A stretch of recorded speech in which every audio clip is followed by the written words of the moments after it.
tia. Ô, João, fica calmo, pelo amor de Deus. Olha só, não me saia daí de dentro. Se a polícia chamar alguém, vocês atendem de boa. João, fala comigo, João. João Pedro estava com medo. Mandou os áudios para a tia momentos antes de morrer. Aqui foi exatamente a casa, né? Onde aconteceu tudo, onde João Pedro estava, onde eles estavam aqui, as crianças estavam brincando, né? Se divertindo.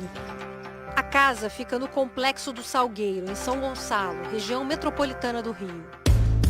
A Polícia Federal informou que naquele dia fazia uma operação com apoio das polícias civil e militar. O objetivo era cumprir 2 mandados de busca e apreensão contra líderes do tráfico na região, integrantes de uma facção criminosa. Nas paredes, mais de 70 tiros. Denise e Nadilton, tios de João Pedro, moram na casa, mas estavam no trabalho. Quando você entrou em casa, qual era o cenário?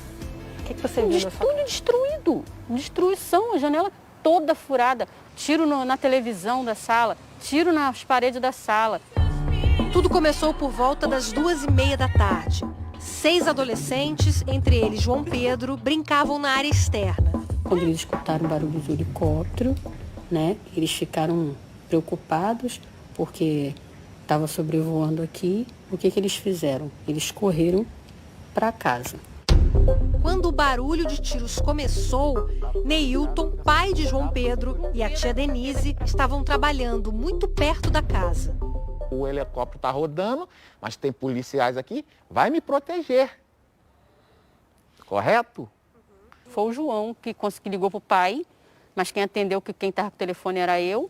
Aí ele falou, tia, tá tendo muito tiro aqui, tia. Aí eu falei, filho, entra. João então mandou esse áudio. Daqui, pelo amor de Deus! Quase ao mesmo tempo, a mãe Rafaela, que estava numa casa próxima, também tenta contato com o filho. João Pedro? Ele responde por mensagem de texto. Fala. Mas seu tio tá aí com você, só tá você e Natan. Esse tiroteio aí, não é? Já tô nervosa já. Ele responde escrevendo novamente. Meu tio tá vindo. O pai tá lá no quiosque, esse tiroteio aí mesmo, perto onde vocês estão. E ele responde, tô dentro de casa. E pede pra mãe ficar calma. Foi a última vez que mãe e filho se falaram. Ligava para João Pedro e nada, ninguém atendia. Aí eu fiquei nervosa, fiquei chorando, porque eu não tinha notícia de ninguém. Os sobreviventes contaram para a família que os policiais arrombaram o portão e entraram no quintal, atirando e jogando granadas. Foi aqui que o João Pedro foi baleado.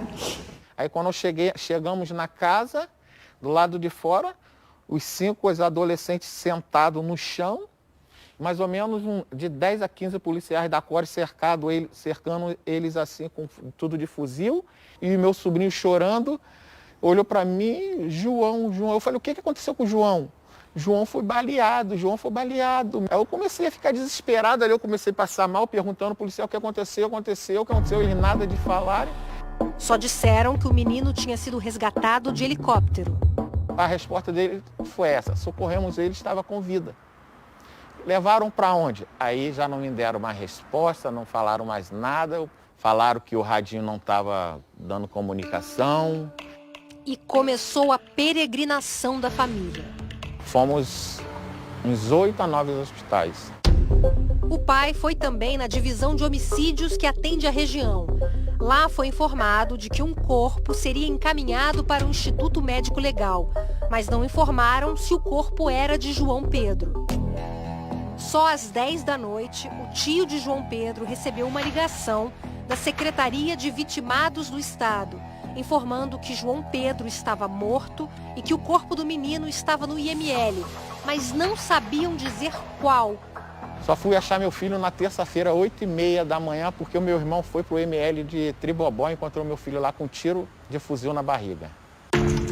Foram 17 horas até o pai encontrar o corpo do filho. Segundo a polícia, João Pedro foi socorrido de helicóptero. A aeronave estava num campo de futebol perto da casa onde ele foi baleado. saiu de São Gonçalo em direção ao L-ponto da Lagoa Rodrigo de Freitas, do outro lado da Baía de Guanabara, a 40 quilômetros de distância. Aqui no L-ponto da Lagoa, um médico bombeiro já esperava para fazer o primeiro atendimento, que aconteceu às 3h15 da tarde. Foi esse profissional que atestou a morte do menino. Daqui, o corpo foi levado de volta para São Gonçalo, para o Instituto Médico Legal de lá. A polícia informou também que João Pedro estava sem a carteira de identidade e que, por isso, demorou para ser identificado. Quem investiga a ação da Polícia Civil na operação e a morte de João Pedro é a própria Polícia Civil. O delegado diz que os policiais revidaram tiros disparados por bandidos que teriam usado a casa onde os jovens estavam para fugir. Ele teria sido baleado no interior da comunidade após um confronto entre policiais civis da Coordenadoria de Recursos Especiais e marginais no interior de uma residência. De acordo com o relato dos policiais, houve um confronto, mas essa dinâmica vai ser confirmada ou não com o laudo pericial. Por nota, a Polícia Federal informou que foi instaurada sindicância na Corregedoria da Polícia Federal para apurar a atuação dos policiais federais que participaram da operação. A Polícia Civil disse que um inquérito foi instaurado na Delegacia de Homicídios de Niterói, São Gonçalo e Itaboraí para apurar a morte do jovem João Pedro Matos Pinto e que a Corregedoria instaurou uma sindicância e 3 agentes foram afastados do serviço operacional. Os policiais arrombaram já chegando atirando. E não mataram bandido nenhum ali, que não tinha bandido ali. Mataram um inocente de 14 anos.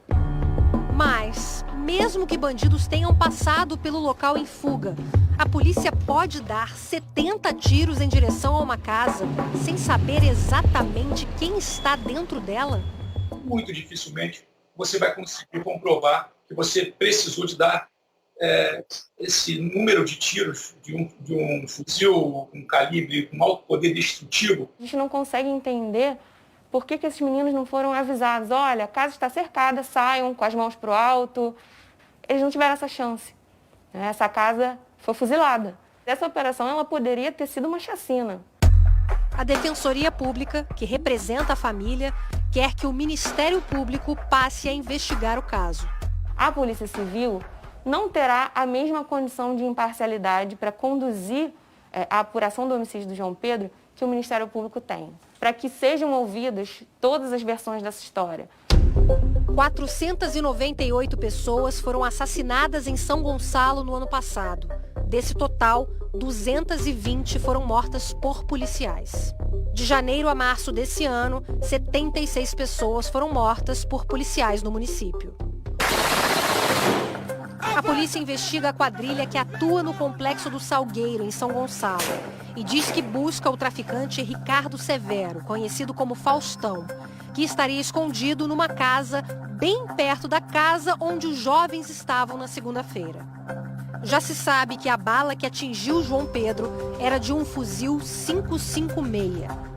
E essa munição seria compatível com algumas das armas usadas pelos policiais naquele dia? Essa munição é compatível com algumas das armas que foram apreendidas, mas nós não podemos precisar se essas armas foram as armas responsáveis por esse disparo fatal, porque a gente tinha notícia também de que os marginais usavam armas longas. Teria sido, então, até que se sabe, um erro da polícia? Eu não posso dizer que houve um erro da polícia, eu acredito que tenha sido uma tragédia, porque não se sabe ainda de onde partiu esse tiro. O que mexe com o nosso coração é que eles não assumem que erraram. E a gente tão preocupado com a pandemia, e a gente não imaginava que de uma hora para outra, iam tirar a vida do meu filho.